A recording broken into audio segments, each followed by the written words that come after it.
Boa tarde, pessoal. Boa tarde a todos que estão chegando aí. Vamos aguardar só mais uns minutinhos para iniciar o Passarini Summit 2022, a única empresa One Stop Shop do Brasil. Vamos poder falar um pouquinho sobre os projetos da Passarini, sobre os projetos do grupo, alguns convidados. Vamos só aguardar mais uns minutinhos aí, até todos estarem online. Temos quase 400 pessoas inscritas. Vamos lá, pessoal. Vamos dar início ao Passarini Summit 2022. Sejam bem-vindos todos os presentes. Estamos muito felizes com cada um dos inscritos. Ficamos satisfeitos com a presença de cada um. Foi fantástico esse período de inscrições. Cada semana que se passando ali era um friozinho na barriga com a quantidade de pessoas que estavam se inscrevendo. Hoje nós teremos 2 participantes. O evento ele acontecerá hoje e amanhã. Foram divididos em 2 etapas aí para que todos pudessem participar e não ser um evento maçante. Então teremos aí praticamente 30 minutos por fala. Conosco hoje estará a Isabel Vilela, diretora executiva da empresa Invitro, uma empresa especializada em gestão e suporte em toxicologia aplicada à saúde, e também a Clarissa Rodrigues, minha sócia e cofundadora da Green, uma empresa CRO, especializada em pesquisa clínica para fins regulatórios. Como eu disse, serão 30 minutos de fala para cada empresa, e no final nós vamos fazer aí uma interação com o público, um bate-papo, um tira-dúvidas.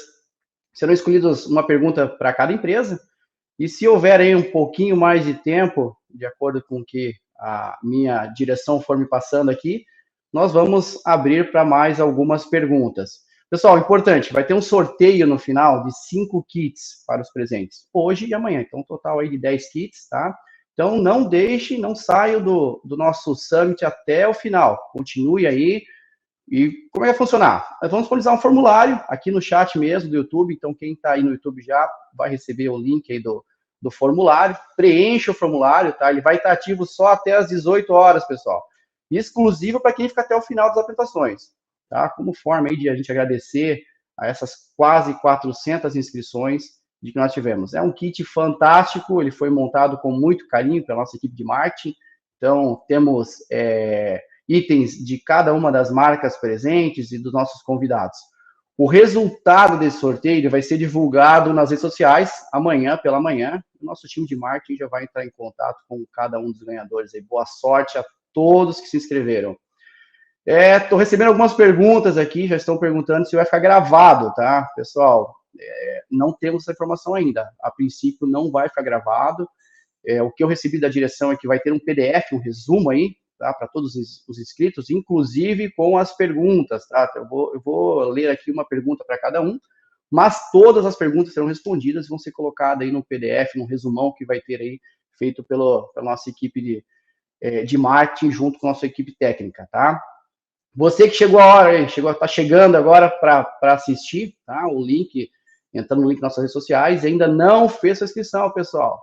Faz a inscrição lá, participa do sorteio, e não deixa de receber esse material, participar desse sorteio, que é um fantástico o kit de brinde aí, tá? O link está na bio do Instagram, tem o link que foi mandado aí para todo mundo por e-mail. Vai entrando aí, já vamos começar. Pessoal, tá todo mundo me ouvindo aí? Se alguém tiver com problema de me escutar aí, dá um alô aí no chat do YouTube, manda um fala mais alto, ou não estou ouvindo aí, que a equipe vai regulando aqui o som, tá bom? Vamos lá, vamos começar.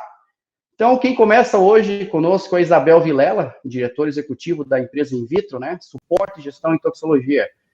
Especializada em toxicologia com mais de 23 anos de experiência e inúmeros projetos em avaliação toxicológica de produtos para a indústria farmacêutica, produtos para a saúde, agroquímicos, cosméticos e saneantes.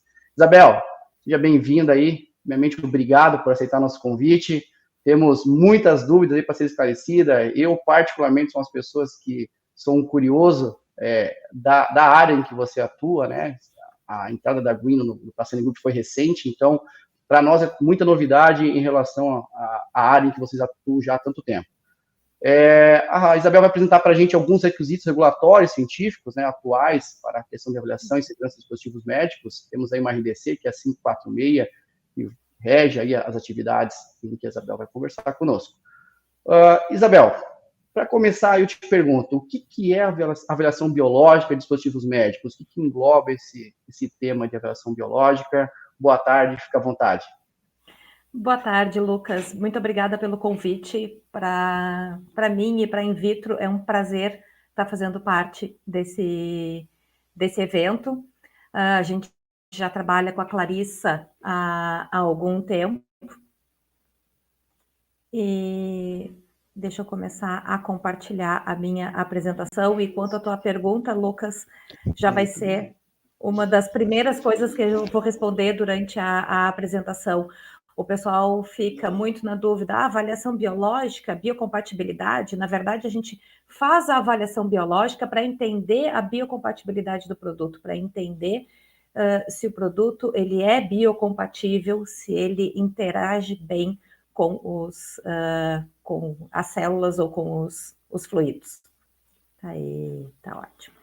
Então, vamos falar um pouquinho sobre essa avaliação biológica de dispositivos médicos. Vamos começar contextualizando a legislação nacional e aí trazendo para o guia de referência da área, que é a ISO 10993, e os diferentes passos que a gente precisa para atender essa normativa. Então, como o Lucas já mencionou, eu sou bióloga de formação, mestrado e doutorado em biologia celular e molecular, muitos anos de experiência atuando em toxicologia na avaliação de produtos, já são mais de 400 projetos. Eu atuo muito na área de alternativas à experimentação animal, eu atuo na Rede Nacional de Métodos Alternativos desde a sua fundação, e eu participo também do grupo da ABNT, o CB26, que discute justamente essas normativas de avaliação biológica de dispositivos médicos.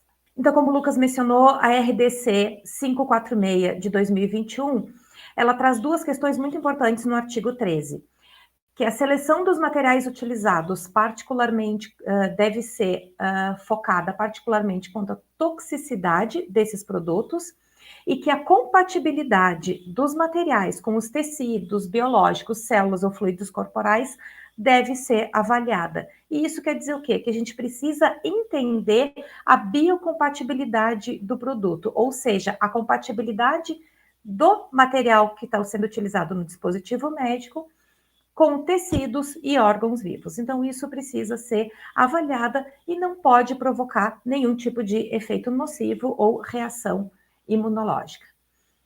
E essa avaliação, ela é feita através da avaliação biológica. A gente faz a avaliação biológica do produto para conseguir concluir sobre a biocompatibilidade desse produto.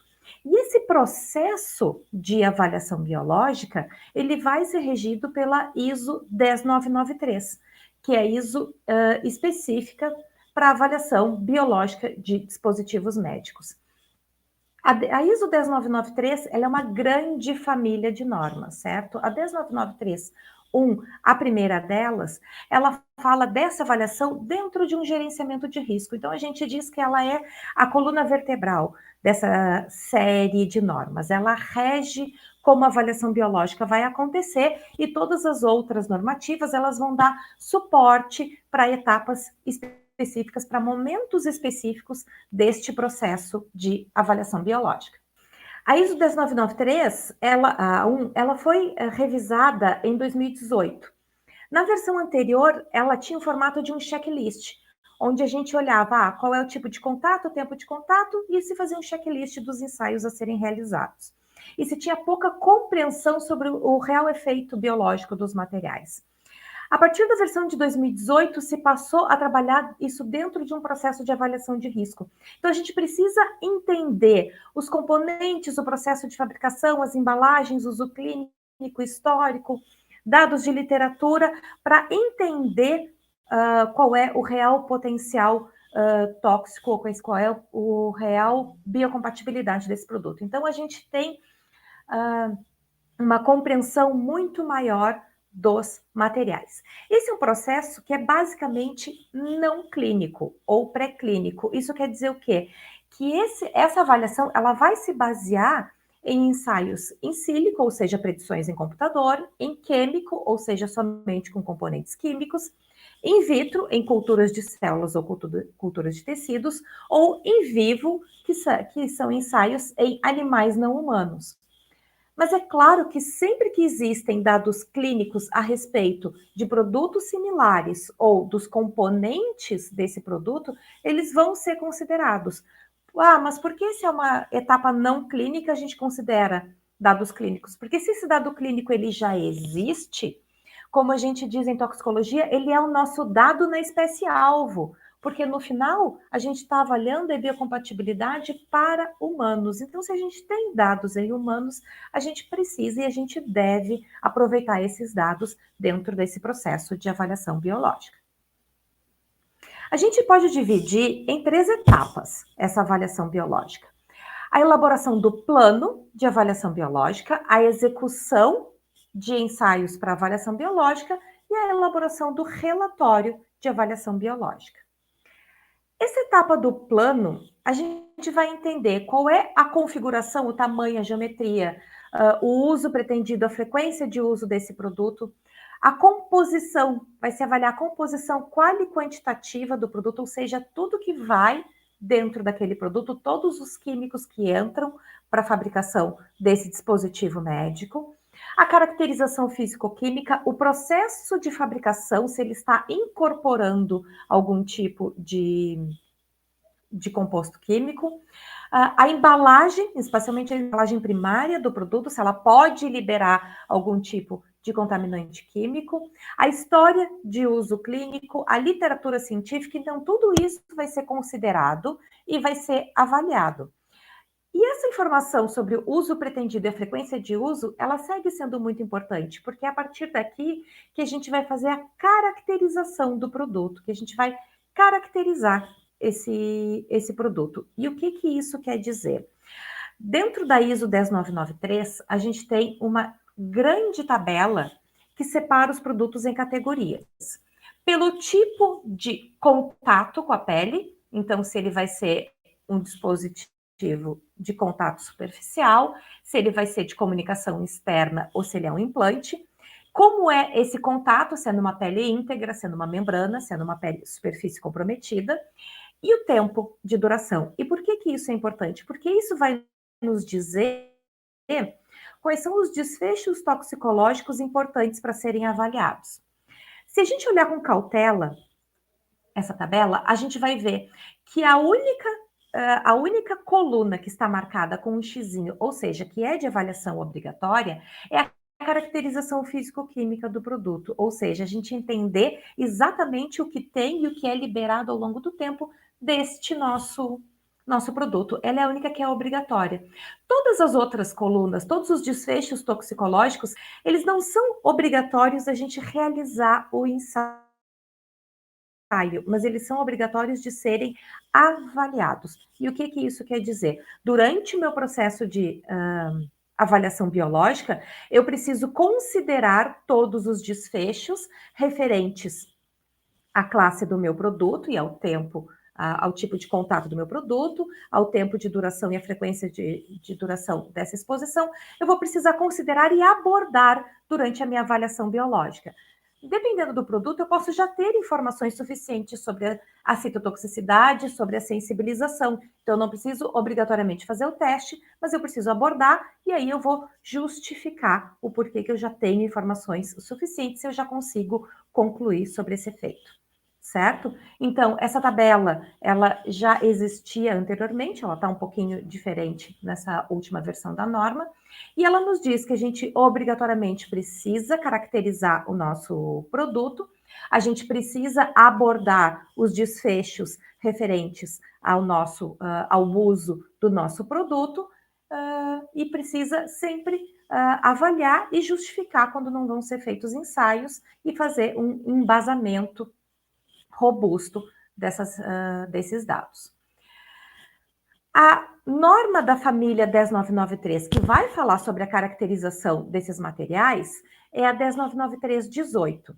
Então, ela vai dizer que a gente precisa identificar todos os materiais utilizados na composição, na construção desse dispositivo médico. Esses materiais precisam ser caracterizados, quantificados. Todas as substâncias químicas que puderem ser introduzidas durante o processo de fabricação também precisam ser devidamente caracterizadas. E em alguns casos, essas informações elas já podem ser suficientes. Quando a gente está falando de produtos que já são conhecidos, de materiais utilizados que já são conhecidos, que já são utilizados corriqueiramente em dispositivos médicos. Dependendo do produto, pode ser que a gente precise estimar os extraíveis e os lixiviáveis, ou seja, o que a gente espera que saia, que entre dentro, que saia daquele dispositivo médico e que cause uma exposição sistêmica do organismo, ou seja, do sistema como um todo. Certo? Como eu sei quando é um ou quando é outro?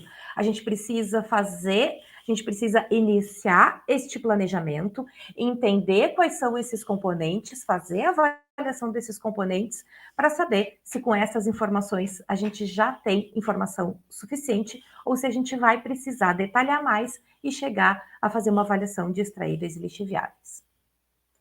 Certo?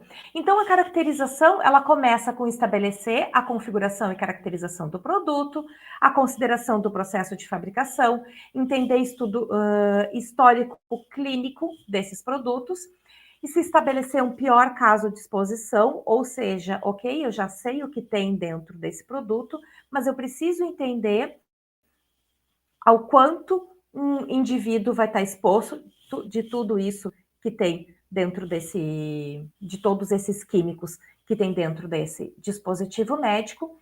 E isso a gente vai fazer em conjunto com uma outra norma da família ISO 10993, que é a ISO 1099317, que eu já vou conversar sobre ela agora. Então, eu tenho várias formas, eu tenho várias maneiras de fazer essa avaliação. Eu posso ficar somente na composição do produto, eu posso precisar avaliar os extraíveis, eu posso precisar avaliar os lixiviáveis.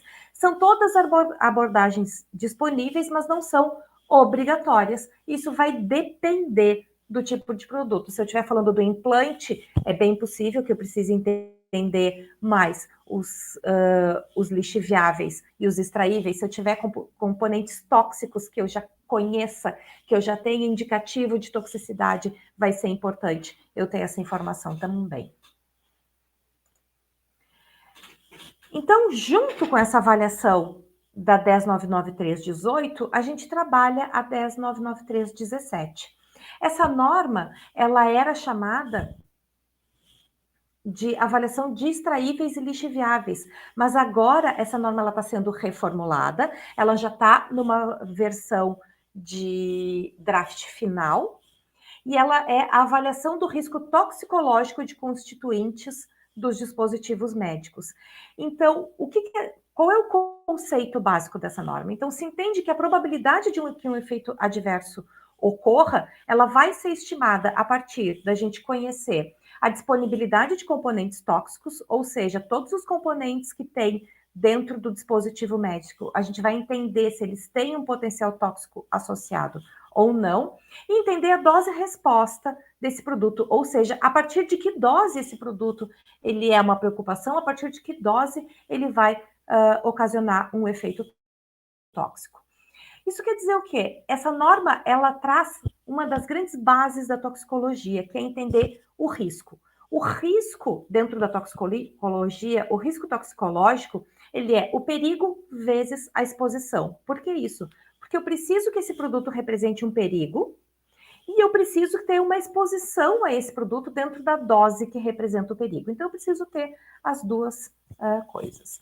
Então, por isso que é importante eu caracterizar muito bem o meu produto, eu saber o que tem, quantidade que tem, eu entender qual é o pior caso de exposição, ou seja, qual é a maior exposição que um paciente pode ter àquele dispositivo médico, seja por número de dispositivos médicos, seja por vezes de aplicação, depende da característica de cada dispositivo médico, e entender a toxicidade associada a cada um desses componentes. Então, a gente começa com a informação toxicológica de cada um desses constituintes. Esses constituintes, eles eles representam um perigo toxicológico ou não. E aí, com base nisso, eu vou estabelecer, eu vou entender, ok, mas a partir de que dose eles representam um perigo? E aí eu vou estabelecer limites baseados em saúde, ou seja, doses nas quais, se o indivíduo tiver exposto por toda a vida, eu não espero ter um efeito tóxico. Então, eu vou estabelecer limites, ok. Nessa dose, eu conhecendo a toxicidade daquele componente, nessa dose, eu sei que ele não tem probabilidade de causar nenhum efeito adverso, de causar nenhum efeito tóxico. A gente tem diferentes nomenclaturas para essas doses, nível de contato tolerado, ingestão tolerada, depende. Isso, o que a gente vai utilizar depende do dispositivo médico que a gente está falando. E aí eu vou estimar uma exposição. Muito bem, eu sei qual é o limite ao qual uma pessoa pode estar exposta àquele componente. Qual é o máximo de exposição que eu espero? Então, qual é o máximo que um indivíduo pode estar exposto àquele dispositivo médico? Qual é o meu pior caso de exposição?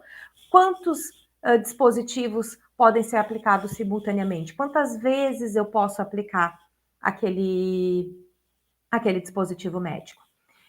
E aí eu vou avaliar uma margem de segurança. E o que quer dizer essa margem de segurança? Eu vou pegar esse valor do limite baseado em saúde e dividir pelo valor da exposição. Se eu tiver maior do que ou seja, se o limite ao qual eu posso estar exposto for maior do que a exposição que eu estou tendo, beleza. Tranquilo, porque eu tenho um limite mais alto, eu estou com uma exposição muito abaixo do limite, eu não espero ter problemas com isso.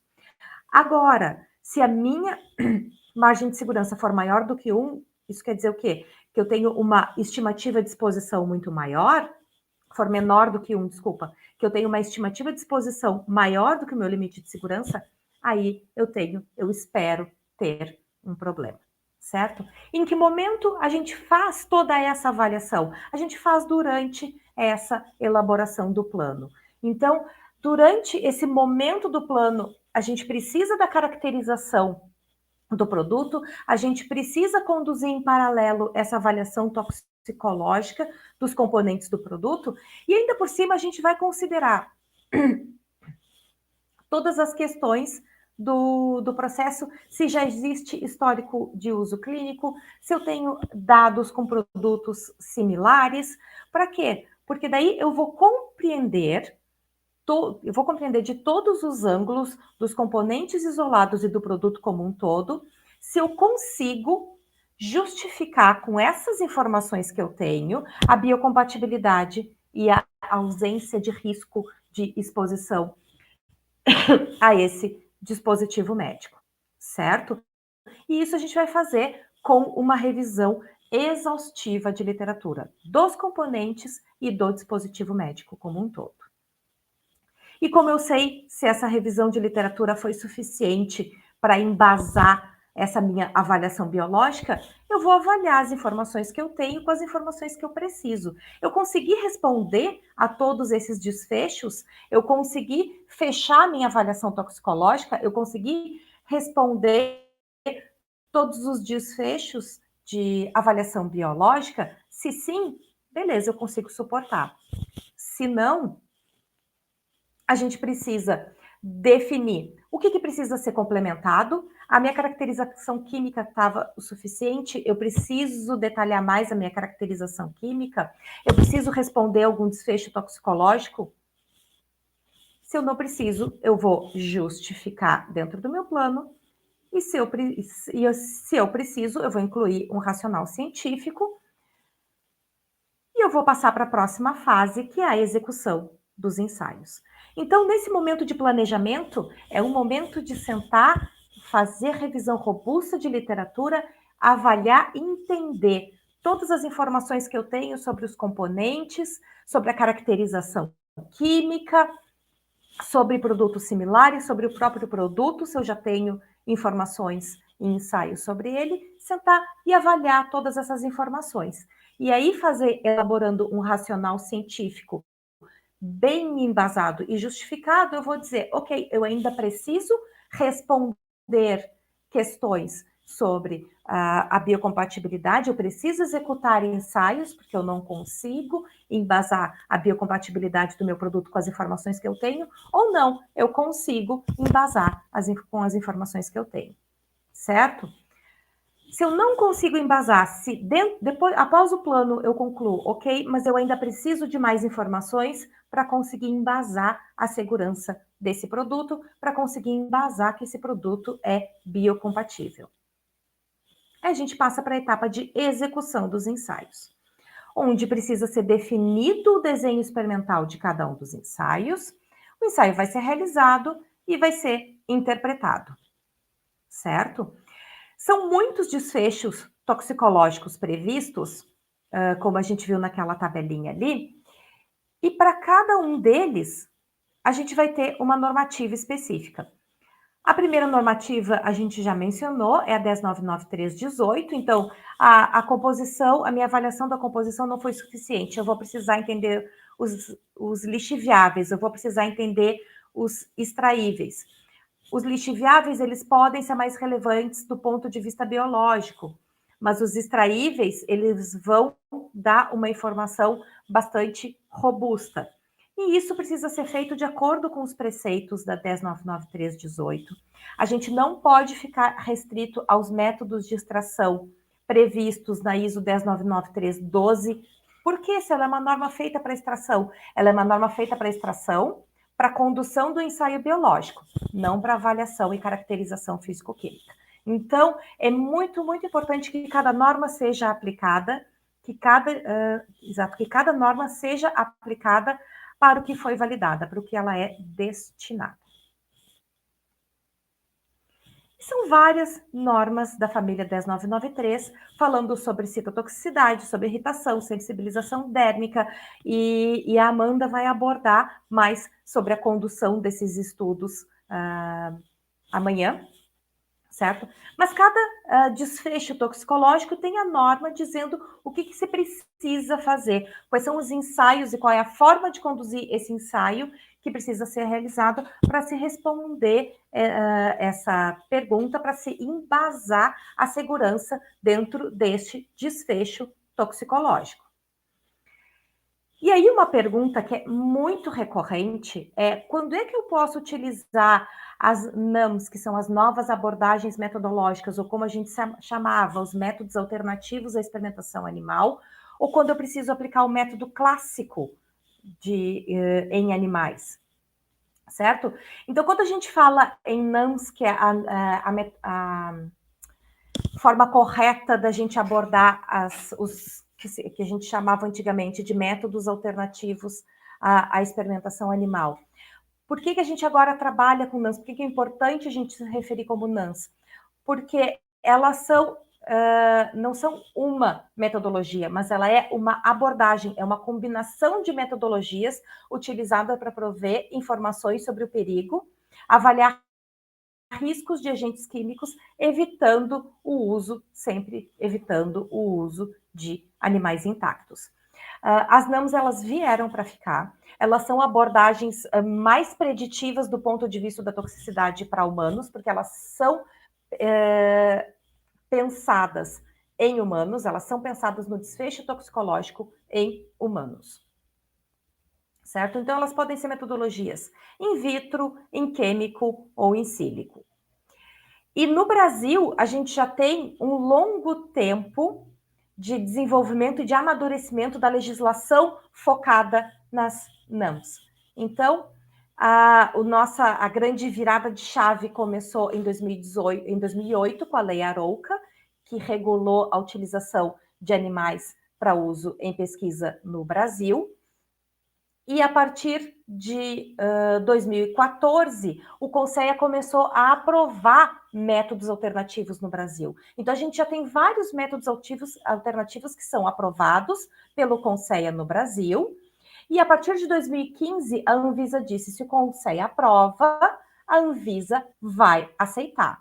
Então, quer dizer, se eu tenho um método alternativo, a Anvisa diz que vai aceitar, e não só isso, 5 anos depois da aprovação pelo CONSEA, esse método ele passa a ser de aplicação preferencial. Então, quer dizer que sempre que existe um método alternativo, eu preciso utilizar, sempre que existe uma NAM já aprovada, eu preciso utilizar ela, se ela for validada para dispositivo médico, sim. O que é importante aqui? Eu preciso que a metodologia tenha sido aprovada para utilização em dispositivos médicos.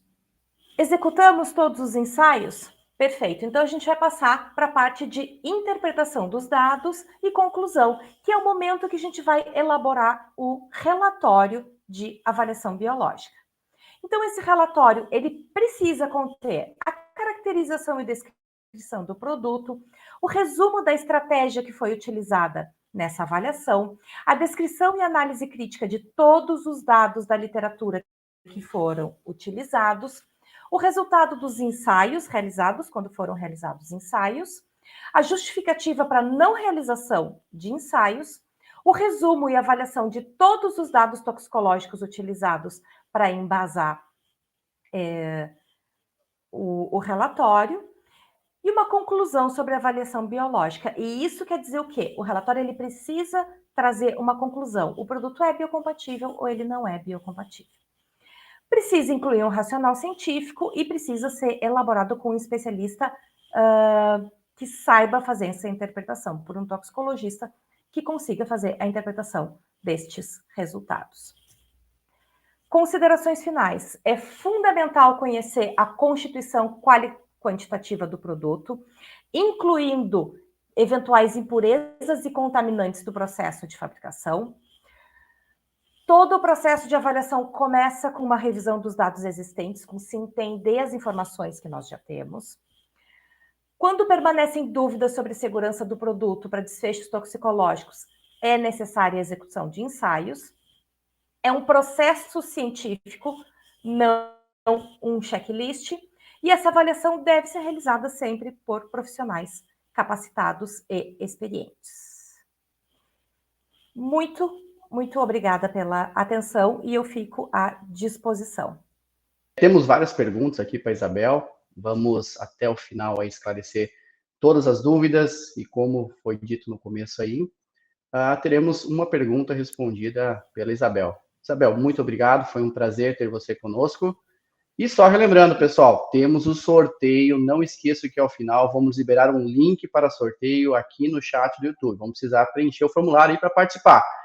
E mais um ponto importante, várias pessoas perguntaram, vamos disponibilizar a gravação? Pessoal, conseguimos, vamos liberar sim a gravação, só que nós precisamos chegar a um número maior aí de telespectadores no nosso Summit. A gente está aproximadamente com 158 pessoas agora aí, e a nossa meta é 180. Então, quem não compartilhou o link ainda, quem não mandou para um colega que sabe que o tema vai interessar, envia o link, o link do YouTube, o link do Facebook, a gente está disponibilizado também no LinkedIn, pelo que o pessoal me passou aqui. Então, vamos mandar o link para o pessoal entrar para chegarmos aí aos 180 participantes, 180 pessoas assistindo o nosso Summit. Nós teremos também hoje, para conversar e continuar aí e finalizar o nosso Summit, a primeira etapa, né, no dia de hoje. Amanhã teremos a segunda etapa com mais convidados, será fantástico o dia de amanhã também. A Clarissa Rodrigues. Clarissa, quem não conhece, é minha sócia na Green, junto com o Paulo Passarini, que vai falar amanhã. Está fantástica a fala do Paulo. Pessoal, só rapidamente apresentando a Clarissa, a Clarissa e o Paulo somos sócios na Green, que recentemente entrou no grupo Passarini. A Passarini sempre teve a ideia de ser uma empresa one-stop shop. Nós tínhamos essa ideia de termos todas as soluções num único lugar para os nossos clientes, fazendo que eles circulem dentro do grupo, né, visitando as soluções que nós temos e podendo contar aí com todas as etapas do seu projeto atendidas por uma só empresa, que é a Passarini Group. E faltava uma pecinha para esse quebra-cabeça muito importante, que é a Green. Então, nós estamos muito felizes com a chegada da Clarissa, que é cofundadora e diretora executiva da Green, e vai falar conosco um pouco sobre dados clínicos para fins regulatórios, algo que vem bombando aí, como os últimos temas, principalmente a Anvisa, né, vem requerendo em vários processos, maior confiabilidade nessa questão de avaliação clínica e investigação clínica. Clarissa, seja muito bem-vinda. Sua participação hoje aqui é importantíssima para nós. Estou feliz em poder contar com a tua presença aí no nosso Summit. E você a gente conversando, foi uma apresentação esclarecedora. Eu te pergunto, Clarissa, avaliação clínica e investigação clínica, qual que é a diferença? Quando usar cada uma delas? Boa tarde, Clarissa. Boa tarde, obrigado, Lucas, pela introdução. Queria também agradecer a Rafaela e o Anderson pela organização do evento, pelo convite de estar falando aqui hoje. A gente vai responder essa pergunta logo no início da nossa apresentação, Lucas. Então, acho que vou começar aqui compartilhando a minha apresentação. Acredito que todo mundo já está vendo a apresentação. Bom, então, pessoal, hoje a gente vai falar um pouquinho sobre dados clínicos para fins regulatórios. Especificamente, a gente vai focar em 2 pontos, que é a avaliação clínica e a investigação clínica para dispositivos médicos. Como o Lucas já me apresentou previamente, sou Clarissa, fundadora da Green, cofundadora da Green, atual diretora executiva. Recentemente integramos o Grupo Passarinho. Pronto. Então, esse é o nosso roteiro de hoje. A gente vai falar sobre a diferença entre avaliação clínica e investigação clínica. Depois, na primeira parte, focaremos mais em avaliação e na segunda parte, mais em investigação. É uma grande responsabilidade falar em 30 minutos desses 2 temas, que dariam dias e dias de aula, mas a gente vai tentar focar nos principais tópicos e principalmente responder algumas dúvidas que a gente percebe que são as mais frequentes dos nossos clientes. Então, na prática, qual que é a diferença entre avaliação clínica e investigação clínica? A avaliação clínica, especificamente quando a gente fala na utilização desse documento para registro de um produto da saúde, no contexto em que ela é mais relevante é quando ela é utilizada para declarar equivalência a algum outro produto já comercializado no mercado, preferencialmente no mercado de interesse, onde o produto está sendo registrado, mas não obrigatoriamente. E para isso, nesse contexto, a gente utiliza dados do produto equivalente, dados que já estão publicados na literatura, dentro desse relatório de avaliação clínica. Então, a avaliação clínica, a gente está usando dados provenientes de literatura, são dados que já existem. Investigação clínica, apesar da nomenclatura ser bastante próxima, é um processo totalmente distinto, no qual a gente está gerando dados especificamente para o produto em investigação dentro de um protocolo de pesquisa que foi ou será construído exclusivamente para esse fim. Então, avaliação clínica, dados que já existem, dados principalmente de literatura, e investigação clínica, a gente vai gerar novos dados para esse produto em específico. Especificamente, então, sobre avaliação clínica, esse é o guia que a gente utiliza para Brasil, para a Anvisa, é o guia 31 de 2020, onde ele contém uma série de explicações e passo a passo de como executar esse tipo de relatório.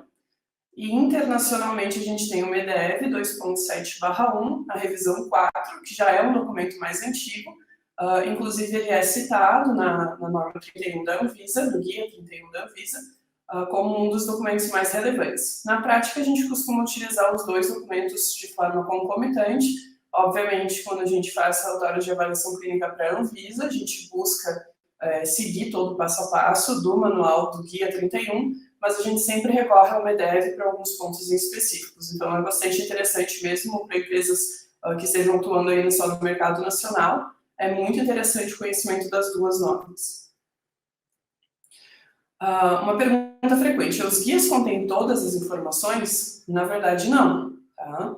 A área de dispositivos médicos é uma área muito ampla, então seria muito difícil um único guia conter todas as informações em detalhes suficientes para a gente conseguir estruturar todo tipo de avaliação clínica que é necessário na nossa prática. Todavia, contém normas gerais e itens que todas as avaliações devem abordar, e ele contém uma sugestão de estrutura. Então, a gente parte disso, mas dependendo do dispositivo que a gente está trabalhando, a gente pode mudar essa estrutura, acrescentar novos itens, ou ainda justificar a não necessidade de alguns desses itens. Então, existe essa liberdade. Quais são os estágios de uma avaliação clínica? A primeira fase é a identificação de dados que são pertinentes. Geralmente, os principais dados de uma avaliação clínica, eles são provenientes de artigos científicos que já foram publicados anteriormente na literatura. Todavia, é possível outras fontes de dados, como experiência clínica, no caso, por exemplo, de um dispositivo que já é registrado, comercializado em algum outro país, onde já se tenha lá dados de tecnovigilância, já se tem alguma série de casos, algum estudo de pós-mercado em algum outro país, a gente também utiliza esses dados no relatório para o mercado, para o novo mercado-alvo do cliente. E também, se o cliente, na mesma situação de produto já registrado em algum outro mercado, se ele já possui uma investigação clínica, essa investigação clínica, obviamente, também vai fazer parte desse relatório, tá bom? A segunda fase, uma vez que a gente identifica quais são as fontes de informação, quais são as fontes de dados da avaliação clínica, a gente faz a avaliação desse conjunto de dados. Então, esses dados eles são avaliados pela sua adequação, ou seja, o quanto eles são adequados para essa avaliação específica e qual é a contribuição dos resultados para a demonstração de segurança, desempenho clínico ou eficácia do produto em questão. Já no fase 3 da avaliação clínica, a gente faz análise dos dados relevantes, onde a gente julga a força dessa evidência, a força geral dessa evidência, e a partir disso a gente tira uma conclusão sobre a segurança, o desempenho e ou eficácia do produto que está ali sendo avaliado. Isso, obviamente, falando bem brevemente, né? No final desse processo, qual é a pergunta que a gente se faz, né?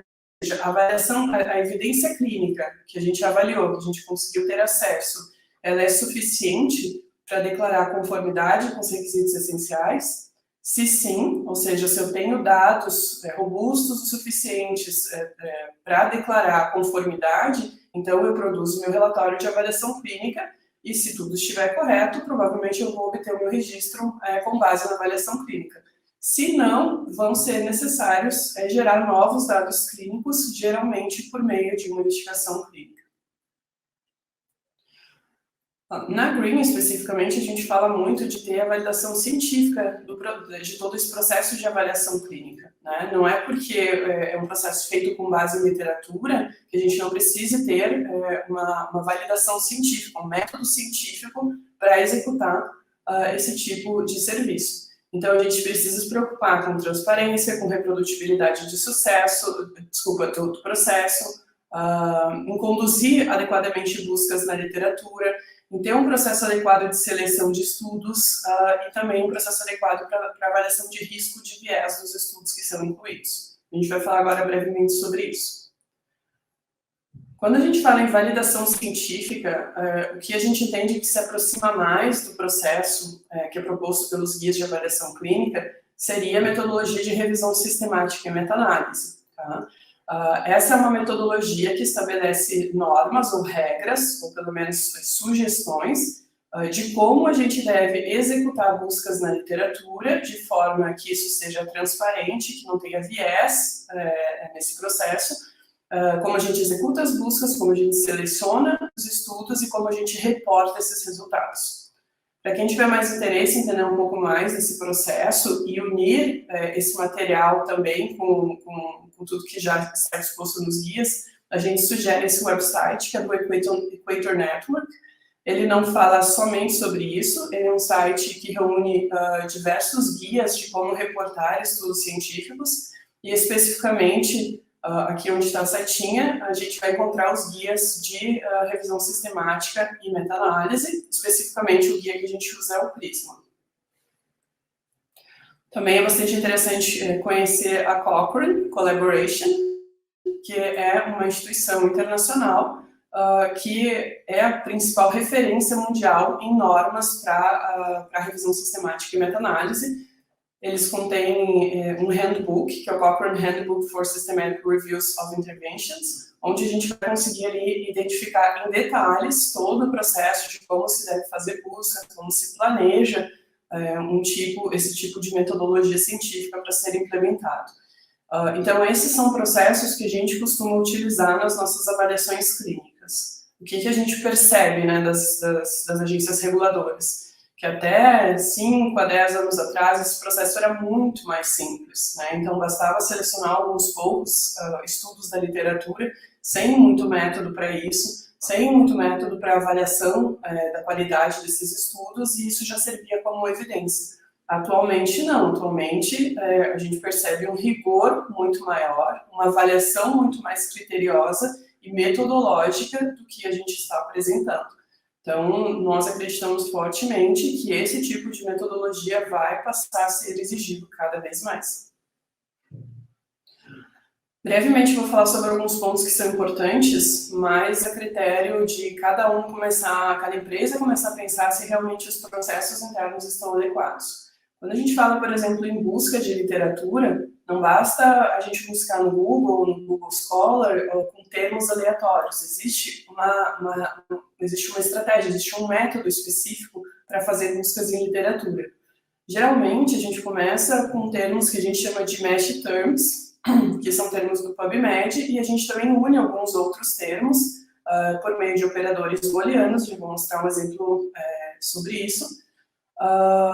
E a gente adapta essa busca para diversos bancos de dados, né? As normas nos dizem que a gente precisa fazer uma busca extensa, tá? Não existe uma definição específica do que seria essa busca extensa, mas obviamente uma busca extensa não é uma busca em um banco de dados. Então a gente costuma usar pelo menos o PubMed, que é um banco de dados que contém o Medline, é a principal fonte de artigos científicos na área da saúde, mas a gente utiliza outros também, como por exemplo o Central, que é um banco de dados que reúne ensaios clínicos, então a gente está falando de estudos pivotais que são de interesse das agências reguladoras, e a gente também usa outras, como por exemplo Cielo, Lilacs e algumas bases que unem outras bases de dados também para garantir que a gente está fazendo uma busca ampla o suficiente.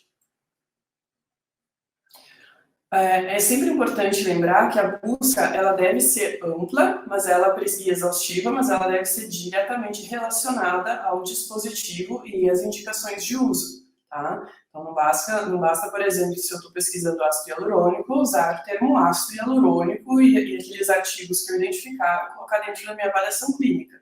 Ela precisa ser exaustiva, dentro especificamente do contexto daquele dispositivo, daquelas indicações de uso propostas pelo fabricante.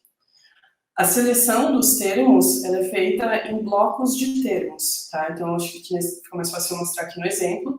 Então, aqui é uma busca que ela não está completa, ela está abreviada, para entrar realmente no slide da apresentação, mas ela já mostra um pouco de como que funciona. Então, por exemplo, aqui, essa busca ela era para banda gástrica, né, para pacientes obesos, e especificamente essa tecnologia ela é inserida exclusivamente por meio de laparoscopia. Então, a gente uniu termos de banda gástrica, que a gente deixou em aberto também para buscar equivalentes, obviamente não fica sem a busca, fica o nome do produto equivalente,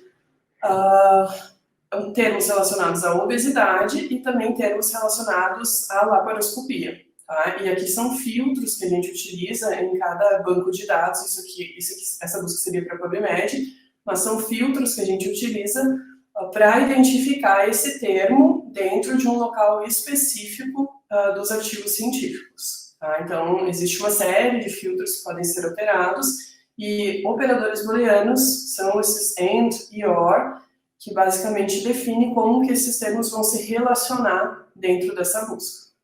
Então, esse é um exemplo bem curto de como a gente elabora esse tipo de busca em literatura.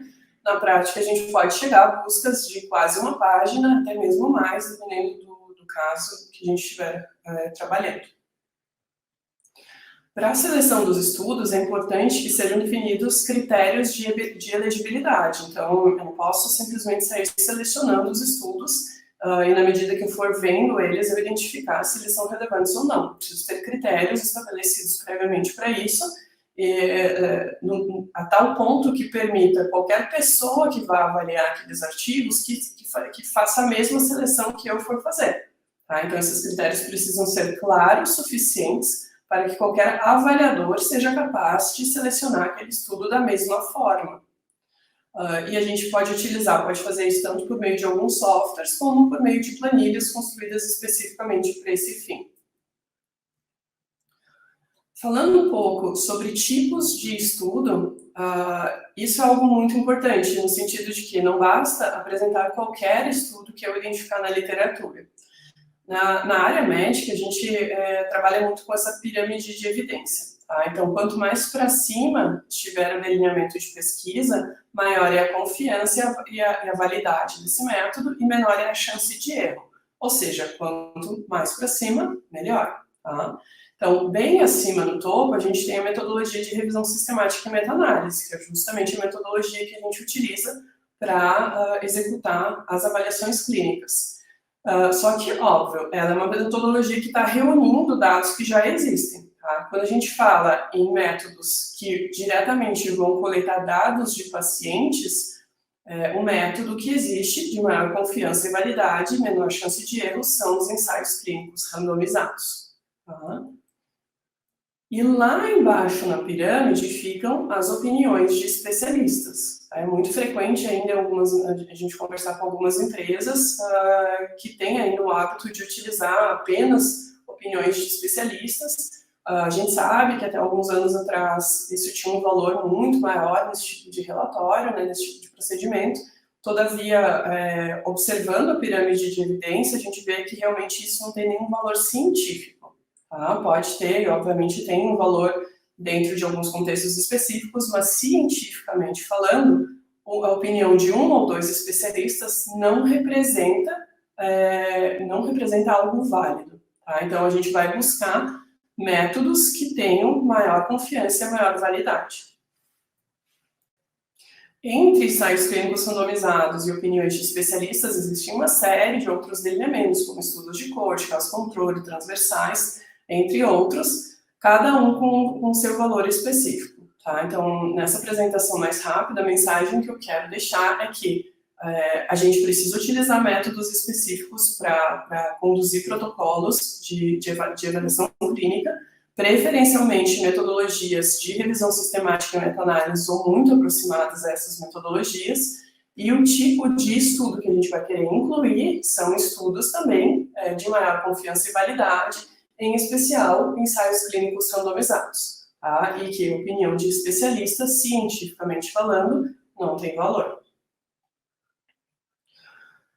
Essa é uma pergunta muito frequente, que é qual tipo de estudo é utilizado para fins regulatórios? Então, a gente viu ali na pirâmide que existem vários tipos de delineamentos. E a resposta é estudos pivotais. Tá? Mas o que é um estudo pivotal? Então, vamos entender um pouquinho qual que é a sequência de desenvolvimento de estudos clínicos para dispositivos médicos. Então, a partir do momento que eu tenho o meu dispositivo desenvolvido e eu vou começar a testar, já tenho os testes pré-clínicos e vou começar a testar ele clinicamente, os primeiros estudos que são conduzidos a gente chama de estudos piloto, tá? Que são estudos preliminares, geralmente focando mais na segurança do dispositivo e geralmente se caracterizam como uma série de casos. A partir do momento que eu passo com o sucesso dessa fase, a minha próxima necessidade vai ser, então, delinear um estudo pivotal. Tá? Se a gente estivesse falando em estudos para medicamentos, isso seria equivalente a estudos fase 3. E no estudo pivotal, ele já tem o objetivo de confirmar segurança e eficácia. Então, eu vou ter lá uma amostra calculada para um desfecho específico, um tempo de segmento desses pacientes que já foi pensado especificamente para esse desfecho. Provavelmente esse estudo vai ser um ensaio clínico randomizado, vai estar comparando com alguma outra tecnologia relevante naquele contexto, ou seja, ele tem uma metodologia que foi toda preparada, que foi toda pensada para realmente comprovar a segurança e eficácia do dispositivo em questão. Isso são estudos pivotais e esse é o tipo de estudo que a Anvisa vai querer ver para aprovar para aprovar o dispositivo médico, seja por equivalência, ou seja por pesquisa clínica. Por equivalência, quero dizer, avaliação clínica. Uma vez que o produto já esteja registrado, ainda, obviamente, é possível conduzir estudos e esses se caracterizam como estudos de pós-comercialização. Então, voltando ao nosso slide, o tipo de estudo que a gente quer são os estudos pivotais. Aí vem a segunda pergunta, que é, basta ser classificado como um estudo pivotal, para que ele seja útil dentro desse contexto? Não, ele precisa ter sido um estudo pivotal e também precisa ter um baixo risco de viés, o que significa que ele precisa ter sido bem conduzido. Não basta ele ter sido bem planejado, ele precisa ter sido bem conduzido, tá? Quando a gente fala de avaliação de risco de viés, existe uma série de instrumentos que a gente utiliza para avaliação desse risco, que podem ser utilizados de forma concomitante com os instrumentos que são disponíveis nos manuais, e geralmente eles são feitos especificamente para cada delineamento de pesquisa. Porque pensem comigo, obviamente é muito diferente avaliar o risco de viés de um ensaio clínico randomizado ou de uma pequena série de casos, ou de um estudo caso-controle, ou de uma corte. São diferentes fontes de viés em cada tipo de estudo. Então, os instrumentos, eles focam em cada delineamento em específico. Esses são instrumentos que são disponíveis nos manuais, tá? São de livre acesso, todos vocês conseguem consultar. E esses são outros instrumentos que podem ser utilizados de forma concomitante, tá? Não é obrigatório, mas é bastante interessante quando a gente pensa em realmente estar reportando estudos com baixo risco de viés. Então, como comentei antes, eles são específicos para cada tipo de delineamento. Para ensaios clínicos randomizados, a gente usa o instrumento que é disponível no próprio handbook da Cochrane. Para estudos observacionais, a gente tem o Newcastle Total Scale, tem outros como o GRADE, entre outros.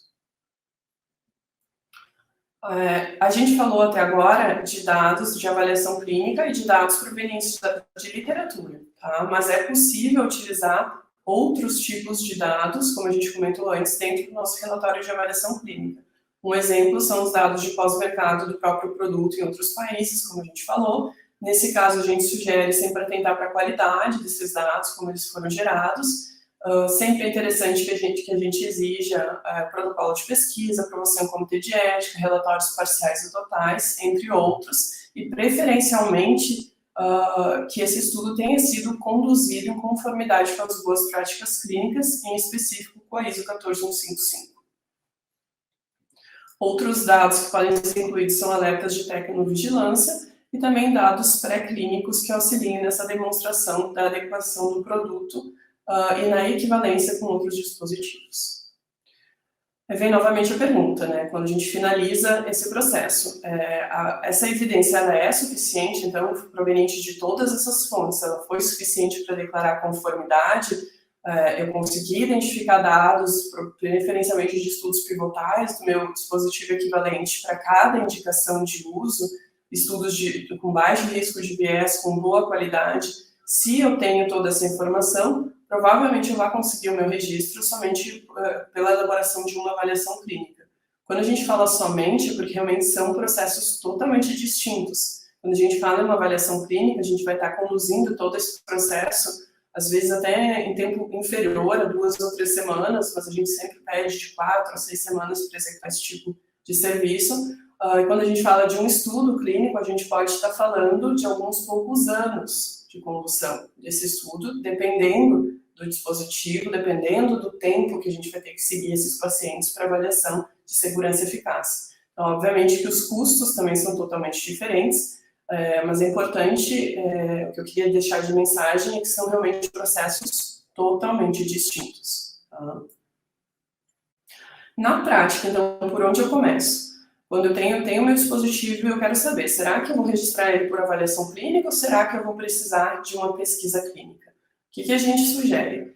Que primeiro é necessário entender se há dispositivos no mercado que poderiam ser considerados equivalentes a esse dispositivo, garantir métodos corretos para identificação e seleção de estudos pertinentes. E sempre vem a pergunta, mas quando declarar equivalência? Essa é uma brincadeira, mas que é verdade, que é quando os dispositivos de fato forem equivalentes. Tá? Equivalentes não precisam ser iguais, mas precisam ser próximos o suficientes que as diferenças entre os dispositivos não impliquem diferenças de segurança e eficácia. Tá? A gente vê com muita frequência os clientes querendo declarar equivalência, mas quando a gente vai olhar, os produtos são bastante diferentes, com métodos de funcionamento diferentes, onde não tem como realmente comparar as duas coisas.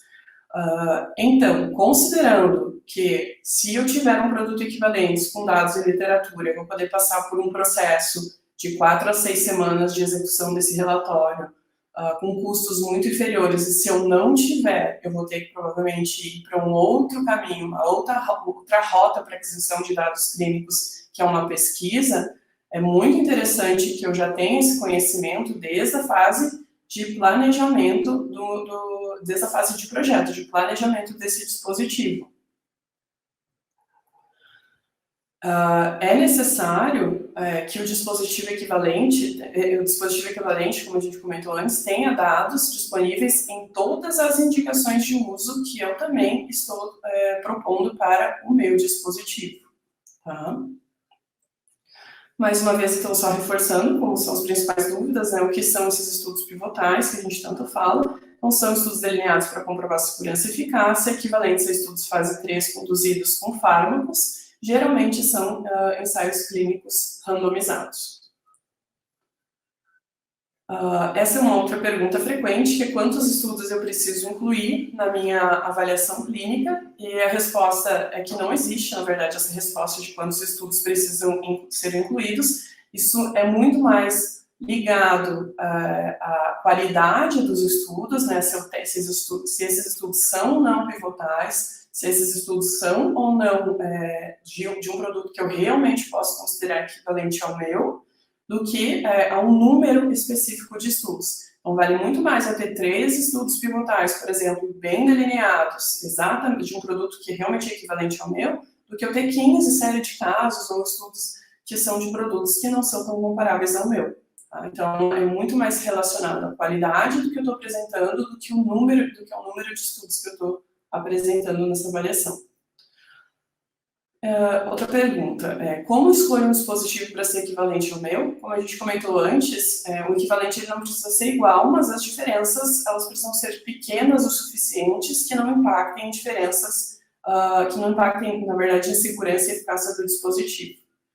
A gente sempre dá preferência para produtos que são registrados no mercado-alvo, então se meu objetivo é registrar na Anvisa, eu sempre vou dar preferência para declarar equivalência a algum outro dispositivo que também é registrado na Anvisa, mas isso não é obrigatório, tá? Todavia, a gente entende que se ele está registrado na agência, ele foi já avaliado por aquela agência e foi considerado seguro e eficaz o suficiente para ser comercializado naquele mercado.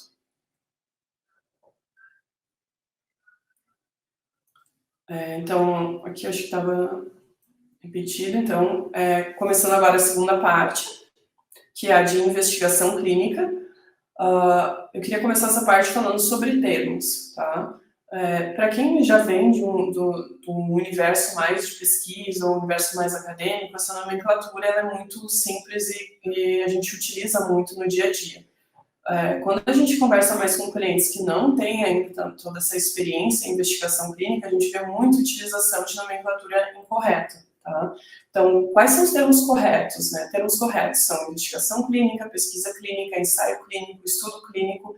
Existem diferenças conceituais entre cada um deles, algumas pequenas diferenças conceituais, mas são todos os termos corretos dentro do universo de investigação clínica. O que não existe? Avaliação clínica com coleta de dados, isso não existe, não é uma nomenclatura correta. Avaliação clínica que não é por rota literária, é muito frequente que a gente utiliza. Validação clínica, teste clínico ou quaisquer outros, tá? Então, só para deixar bem claro com relação à nomenclatura. Quais são os principais tipos de estudo que são de interesse da indústria? São os estudos de pré-mercado, existem vários tipos, a gente definiu aqui os que realmente são de principal interesse, são os de pré-mercado, pós-mercado e publicações que são para benchmarking. Então, brevemente, vamos falar um pouquinho sobre cada um deles. Os estudos de pré-mercado são os que ocorrem antes do produto ser registrado. Tá? Dentre esses 3 tipos, a gente pode dizer que é o tipo de estudo mais complexo para ser conduzido. Ele precisa geralmente passar por aprovação de CEP, que é o Comitê de Ética em Pesquisa, CONEP, que é a Comissão Nacional de Ética em Pesquisa, e também da Anvisa. Esse tempo todo de aprovação regulatória, geralmente, ele vai levar no mínimo de 6 a 8 meses, e se houver pendências, ou em alguns casos, onde a gente está trabalhando com produtos muito inovadores, ou com protocolos de pesquisa que tem delineamentos mais inovadores, pode exigir ainda mais tempo, né? A gente tem casos onde são necessários fazer relatórios com Anvisa, discutir o protocolo que está sendo proposto, para que a gente realmente tenha uma segurança maior, que a gente realmente vai conduzir algo que depois vai ser considerado pela agência. Estudos de pré-mercado, eles vão precisar ter uma brochura do investigador, que é um documento extenso, que contém todo o racional de desenvolvimento daquele produto, todos os testes que foram realizados até então, tudo que tem de literatura relevante de outros produtos também, tudo vai compilar esse documento de brochura do investigador. Frequentemente precisa ter um comitê de monitoramento de eventos adversos e muitos documentos são necessários, precisam ser gerados ao longo desse estudo para garantir que ele está sendo realizado de acordo com as boas práticas clínicas. Já quando a gente está falando de estudo de pós-mercado, a gente está falando de produtos que já estão registrados naquele mercado. Então, obviamente, todo o processo regulatório para que esse estudo ocorra, ele é muito mais simplificado, tá? Então, não precisa passar, com algumas exceções, mas não precisa passar em aprovação em CONEP, que é a Comissão Nacional de Ética em Pesquisa, nem por Anvisa para começar. Isso já encurta bastante o tempo regulatório para início desse estudo, mas sempre precisa passar por CEP, tá? Independente do alinhamento de estudo, se é prospectivo, se é retrospectivo, sempre vai ter que passar pela aprovação de Comitê de Ética em Pesquisa local das instituições onde os dados serão coletados. Esse tipo de estudo ele é isento de alguns documentos essenciais de estudo, eles são mais flexíveis com relação aos delineamentos que podem ser utilizados. Então, de forma geral, a gente pode dizer que estudos de pós-mercado são mais simples e são mais fáceis de serem conduzidos do que estudos de pré-mercado. E publicações para benchmarking, a gente chama de publicações para benchmarking estudos que não têm finalidade regulatória, ou seja, a empresa ela não é obrigada a conduzir aquele estudo para manter, para colocar ou para manter esse produto no mercado. Mas, por algum motivo, a empresa deseja realizar esse estudo para ter publicações científicas, para marketing médico e entre outros. Então, esse é o tipo de estudo, é um tipo de serviço onde a gente consegue trabalhar com delineamentos mais flexíveis, não existe essa exigência de ser um estudo pivotal ou não, e eles se assemelham mais a estudos de pós-mercado, porque a gente vai estar falando de produtos que já estão registrados no mercado. Quando o cliente tem interesse em gerar esse tipo de estudo, em gerar esse tipo de dado, considerando que não é obrigatório para fins regulatórios, a gente sempre indica que o cliente primeiro registre o produto e depois conduza o estudo. Como a gente viu, um estudo de pré-mercado ele é muito mais complexo do que um estudo de pré-mercado, é muito mais complexo do que o pós-mercado. Então, é sempre interessante que o cliente registre o produto e depois conduza o estudo. Não é necessário gerar documentos essenciais, toda aquela lista extensa de documentos essenciais de estudo que a gente encontra como anexo na ISO 14155, porque eles não são solicitados para publicação científica. Quando a gente submete o artigo para publicação, esses documentos não são solicitados. Então, já facilita bastante na condução do estudo em si. O que é muito interessante dentro desse contexto, quando a gente está conversando sobre um serviço, sobre um estudo que ele vai ter a finalidade de publicação, eu não vou precisar me preocupar especificamente em que ele seja um estudo pivotal ou que ele tenha as características desejadas pela agência, mas eu vou precisar me preocupar com outros fatores, especificamente em conduzir um estudo original e relevante, porque se eu não obtiver originalidade e relevância do que eu vou estar gerando de dados, provavelmente eu não vou conseguir uma boa publicação científica ao final. Eu sempre digo, né, que a gente conseguir o registro de um produto não é um processo simples, realizar uma investigação clínica para registro não é um processo simples, é um processo extenso, muito trabalhoso, mas obter um artigo original e relevante para publicação em uma revista internacional, como geralmente é o desejo do cliente, também não é simples. Ele tem algumas facilidades de execução, sim, mas ele tem algumas outras dificuldades, né, alguns outros desafios para que a gente consiga esse conjunto de dados original e relevante que seja do interesse das revistas internacionais. Falando bem brevemente mesmo das etapas de um estudo, tem uma primeira etapa que a gente chama de setup do estudo, onde a gente começa trabalhando numa sinopse do estudo, onde a gente vai lá contemplar os principais itens necessários para aquele estudo. Isso vai ser discutido junto com o investigador coordenador do estudo e junto também com o patrocinador. Uma vez que todos estejam de acordo com essa sinopse, a gente expande isso para o plano de investigação clínica, elabora a brochura do investigador para estudos de pré-mercado e parte para as aprovações éticas e regulatórias. Aqui está bastante abreviado todo esse processo, né? Obviamente, cada item desses, a gente poderia dar aulas e aulas, tá? Mas só para a gente realmente entender quais são as etapas que a gente faz. No período do estudo, a gente vai passar por treinamentos, por iniciação dos centros, por coleta de dados, e a Green, ou a empresa que esteja trabalhando, vai fazer, então, um monitoramento de dados e um monitoramento de centros neste período, tá? Uma vez que todos os dados estejam coletados, finalizou lá o segmento do último paciente incluído, o banco de dados está tudo certinho, eu vou entrar então na fase final do estudo, onde eu faço as visitas finais de fechamento dos centros, faço o fechamento do banco de dados, análise estatística e elaboro os relatórios que são relevantes, tá? Claro que está bem abreviado, mas o objetivo é a gente ter um panorama geral de quais são as etapas de uma investigação clínica. Aqui eu gostaria de trazer algumas terminologias também, que são as principais classificações de delineamentos que a gente utiliza, tá? Então, o estudo que a gente está conduzindo, ele pode ser prospectivo ou retrospectivo, são conceitos que o próprio nome já diz o que significam. Prospectivos, a gente vai estar coletando dados, a gente vai estar gerando novos dados dentro do contexto daquele estudo, e retrospectivo, a gente vai estar coletando dados que já existem.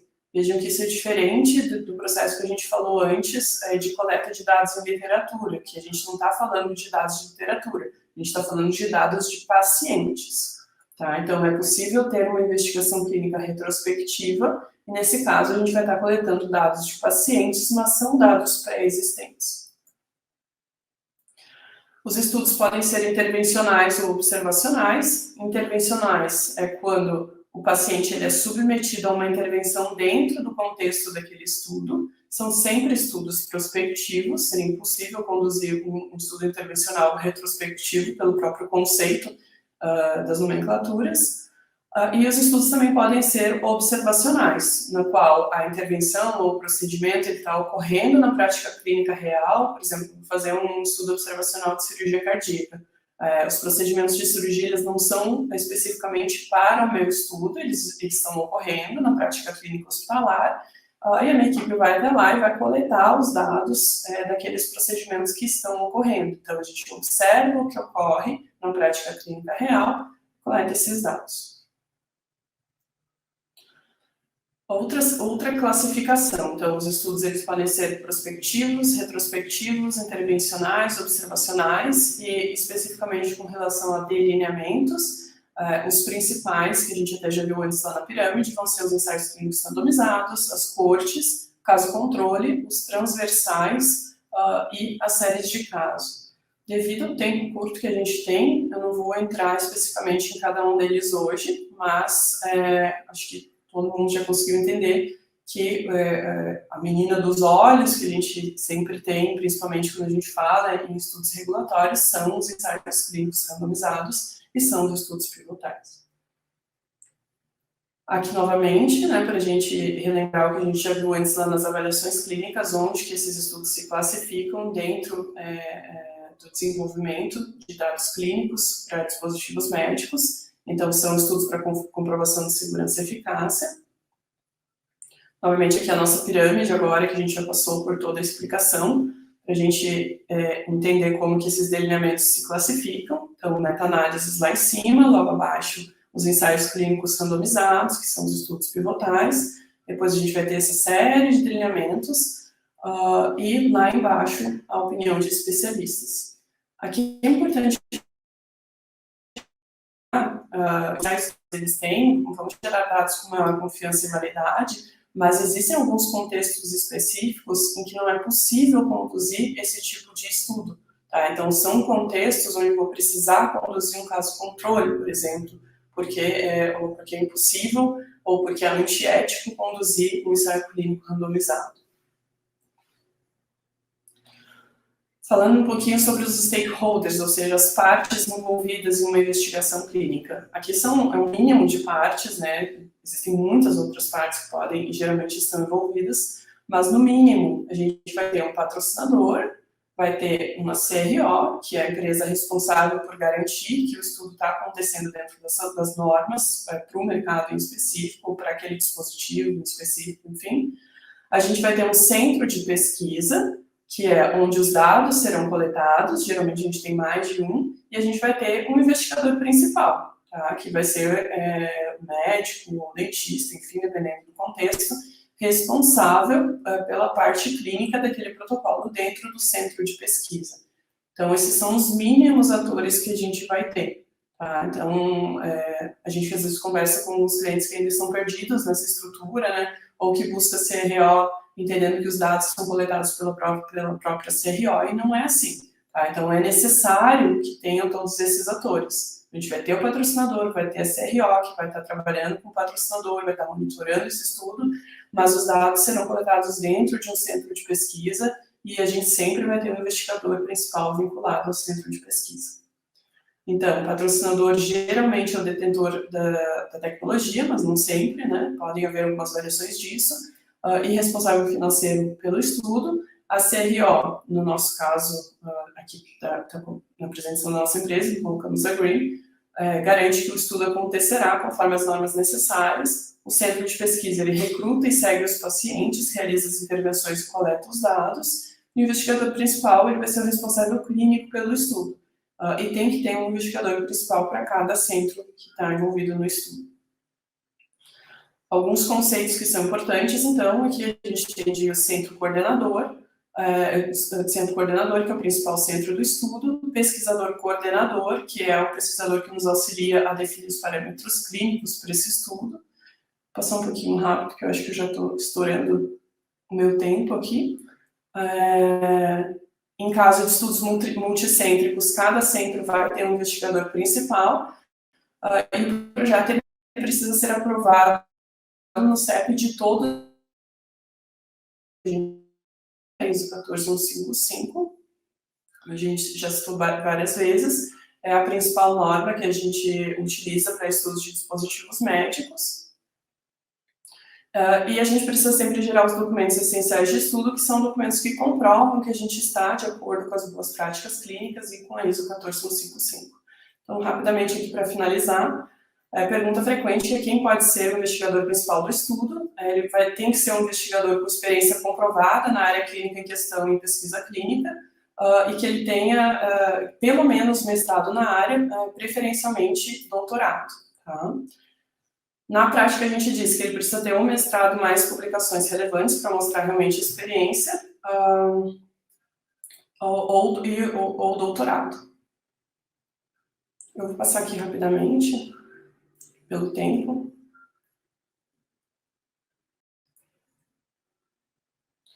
Finalizando, então, com esse slide, né, que é bem frequente dos clientes, que é quem mais eu teria que pagar no meu estudo além da CRO. Então, quem que geralmente está incluído dentro desse orçamento são os investigadores, os centros de pesquisa, quaisquer outros terceiros que sejam necessários, custos relacionados ao dispositivo, intervenção, entre outros. Finalizando, então, para conduzir, essa pergunta frequente também, que é, para conduzir o meu estudo no Brasil, é só a ISO que eu preciso seguir? A resposta é não. Cada país tem também as suas normas específicas, eu tenho que seguir normas de CEP, CONEP, Anvisa, entre outros. Então, desculpa ter passado um pouquinho do horário, mas espero ter contemplado aí os principais tópicos de interesse. Aí, a sua apresentação, como eu te falei na semana passada, conversamos bastante sobre o tema de pesquisa clínica, avaliação clínica, tenho aprendido muito e eu acho que se deixássemos à tarde aí seria pouco para falarmos desse tema. Mas te agradeço imensamente, sabemos que o tempo aí, nosso tempo é um pouco curto e até menos do que você queria, mas foi fantástico. Teremos ainda outros meetings, né? Teremos outras datas para falar um pouco mais sobre o tema que vem bombando aí nos processos, principalmente processos no Brasil, com respeito à Anvisa e todo o que diz respeito à aplicação de dispositivos médicos dentro da nossa Agência Nacional de Vigilância Sanitária. Pessoal, antes de selecionarmos as duas perguntas, tá? Não deixem de participar do sorteio, o link já vai ser colocado para vocês e até às 18 horas pode se inscrever para o nosso sorteio, tá? Só recapitulando, sobre a gravação de hoje, a nossa meta foi atingida, pessoal. Ultrapassamos em todas as plataformas mais de 130 pessoas assistindo simultaneamente o nosso meeting.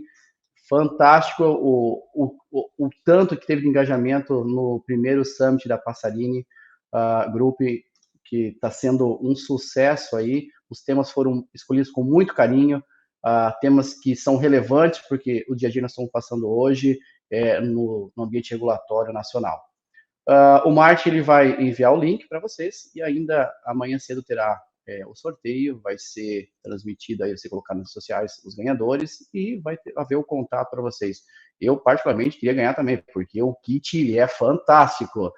Já me falaram que não vai ter para mim, não vai sobrar kit. Primeira pergunta para a Isabel. Vamos colocar aqui na tela para mim. Vamos lá. Isabel, existe diferença nos requisitos e ensaios toxicológicos para processos de regularização de produtos médicos no Brasil comparado com outros mercados, como Estados Unidos e União Europeia? Isabel, pergunta difícil aí, hein? Vamos lá. Cristiane, obrigada pela pergunta. Então, nós da In-Vitro temos experiência também em atender outros mercados, e a ISO 10993, que é a que rege a avaliação biológica, ela é a mesma. Ela tem a sua versão brasileira, mas ela é baseada na mesma ISO. E os diferentes mercados, eles vão seguir essa mesma ISO. Então, isso acaba nos ajudando, nos facilitando, porque a gente tem muitos requisitos que são harmonizados. O FDA, ele emite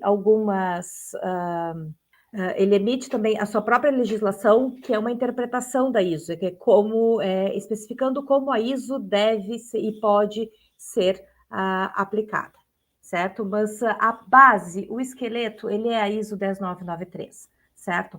Então, se a gente for falar dos estudos toxicológicos, eles vão ser os estudos que estão previstos dentro dessa ISO e que estão previstos dentro das outras normativas da ISO 10993, das normas anexas dessa família, e a gente pode, inclusive, utilizar os mesmos estudos, se o estudo for conduzido dentro de boas práticas de laboratório, com BPL, em um laboratório que seja ser reconhecido com BPL, por um organismo que faça parte do acordo mútuo de reconhecimento da OECD.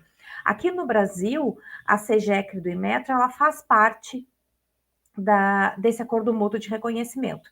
Então, os laboratórios do Brasil que fazem esses ensaios com dispositivos médicos, eles emitem um relatório com um selo das boas práticas de laboratório da CEGECR. Esse relatório ele pode ser utilizado para submissão para qualquer regulador que também faça parte desse acordo mútuo de reconhecimento da OECD, certo? Então, a grande base dos requisitos, sim, é a mesma, a gente pode, inclusive, utilizar a mesma documentação também.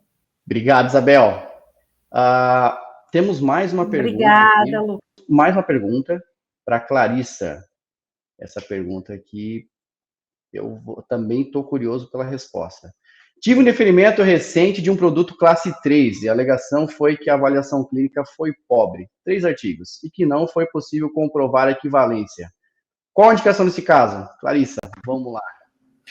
Bom, obrigado pela pergunta. Então, aqui a gente tem dois problemas, né? Que não foi possível comprovar a equivalência.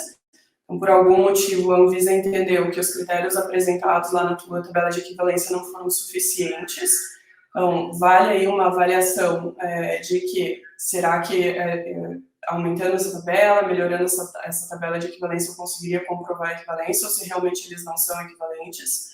E a questão de ter apenas 3 artigos, a gente precisa avaliar se esses 3 artigos são pivotais ou não e se eles englobam todas as áreas de indicação de uso desse produto. Provavelmente não.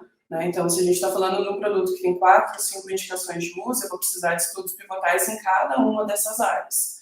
Uma coisa que é possível fazer, e frequentemente a gente faz, é reduzir as indicações de uso do produto, tá? Para contemplar apenas as indicações de uso onde a gente tenha dados pivotais. Então, não conheço o caso em específico, mas seria essa a base da análise desse indeferimento. Tá? Então, qualidade dos estudos, se são pivotais ou não, se englobam todas as áreas, e com relação à equivalência, fazer uma análise crítica para ver se eles de fato são equivalentes, se eu conseguiria, de alguma forma, ainda comprovar isso, ou se de fato eles não são equivalentes. Complementando só, se eles não forem equivalentes, eu preciso ver se tem algum outro produto no mercado que tenha dados clínicos disponíveis, que eu conseguiria, então, comprovar essa equivalência. Caso a resposta seja não para todas essas perguntas, provavelmente a gente vai entrar numa rota onde seja necessária produzir dados por meio de pesquisa clínica. Obrigado, Clarissa. E a Josimara, que fez a pergunta, se ainda ficou qualquer dúvida, estamos abertos para discutir o tema, que será um prazer. Isabel, Clarissa, muito obrigado por nos dar a oportunidade de conhecer um pouco do trabalho de vocês, um pouco do dia a dia da Invitro e da Green. Pessoal, por hoje ficamos aqui, mas amanhã tem muito mais. Amanhã nós teremos 3 participantes, tá? Teremos o Edgar, diretor comercial da Unic, que é uma empresa de consultoria aduaneira, especializada em importação e exportação, então temos temas aí bem relevantes. Estará conosco também a Amanda Tadeu, gerente técnico comercial da iCare MedLab, laboratório de análises científicas, vai complementar um pouco essa parte de análise toxicológica. E meu sócio, Paulo Passarini, acho que todos aí conhecem o Paulo Passarini, mais conhecido como Passarini, CEO da Passarini Group, e vai falar um pouco sobre a parte de regulação de produtos na área nacional e internacional, ambos os mercados. Se você não está inscrito, quer receber o link de amanhã, por favor, se inscreva lá, pessoal. Vai ser mandado um novo link para o dia de amanhã. E vai ser, com certeza, vamos fechar com chave de ouro esse Summit 2022. Obrigado, pessoal. Nos vemos amanhã. Grande abraço.